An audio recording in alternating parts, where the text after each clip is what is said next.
নমস্কার বন্ধুরা, আমি মৌসুমিজ রান্নাঘরে সবাইকে স্বাগত। আজকে একটা আচার শেয়ার করব তোমাদের সাথে। তো তার জন্য এখানে কিছু মশলা নিয়েছি। গোটা মৌরি, গোটা মেথি, গোটা কালো জিরে, গোটা কালো সর্ষে আর গোটা সাদা সর্ষে। পরিমাণটা স্ক্রিনে দিয়ে দিচ্ছি পরে, ঠিক আছে? তো এদিকে আমি সর্ষের তেল, বেশ খানিকটা সর্ষের তেল গরম করে নিয়েছি। আর এদিকে রসুন, অনেকটা পরিমাণ রসুন, তোমাদের যতটা পছন্দ বা যতটা বানাবে সেই হিসাবে তোমরা রসুন আর কাঁচা লঙ্কা নিয়ে নেবে। রসুনটা ভালো করে ছাড়িয়ে নেবে, মুখটা পিছনটা কেটে ছাড়িয়ে নিতে পারো, যেভাবে খুশি অ্যাকচুয়ালি। আর লঙ্কার বোঁটাগুলো ছাড়িয়ে লঙ্কাগুলোও ভালো করে ছাড়িয়ে নেবে।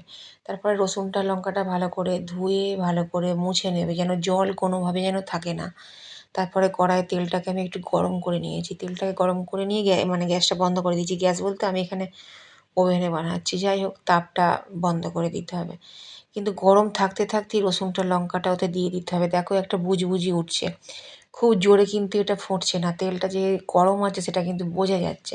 তো এই বুজবুজি গরমেতেই কিন্তু তোমাদেরকে রসুনটা লঙ্কাটা একটু নেড়ে নিতে হবে। এটা কিন্তু দেখো সাদা সাদাই আছে, একটু কিন্তু ভাজা হয়নি, বা রসুনের বা লঙ্কার কিন্তু কালারটাও একদমই চেঞ্জ হয়নি। দেখো কিন্তু খুব সুন্দর গ্লো করছে, তেলে পড়েছে তো, তেলের একটা চকচকে ব্যাপার থাকে। তো যাই হোক, তো দেখো বুজবুজনিটা কিন্তু কমে গেছে।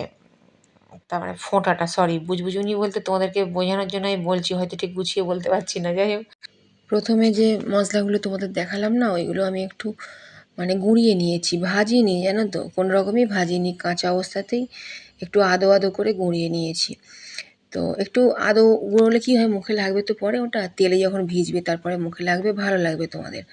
তো সেটাকে একটা বাটিতে ঢেলে নিয়েছি। তাতে গোটা কালো জিরে অল্প পরিমাণ দিয়েছি, কারণ আমি তো আচারটা খুব কম পরিমাণে বানাচ্ছি সেই হিসাবে।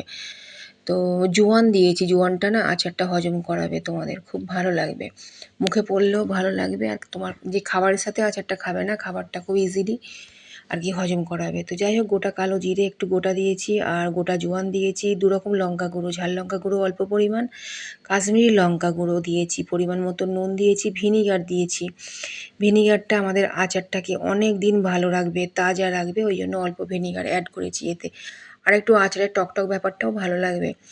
আর নুনটাকে যখন তোমরা আচারে দেবে না, তার আগে শুকনো খোলায় নুনটাকে একটু ভেজে নেবে, ঠিক আছে? সরাসরি কাঁচা নুন কিন্তু একদমই দেবে না, তাহলে কিন্তু যে কোনো আচার নষ্ট হয়ে যাওয়ার কিন্তু ভয় আছে। যে কোনো আচারই আর কি একটু নুন শুকনো খোলায় ভেজে অ্যাড করা খুব ভালো। তারপরে কিছুই নয়, খুব ভালো করে এটা মিশিয়ে নিতে হবে।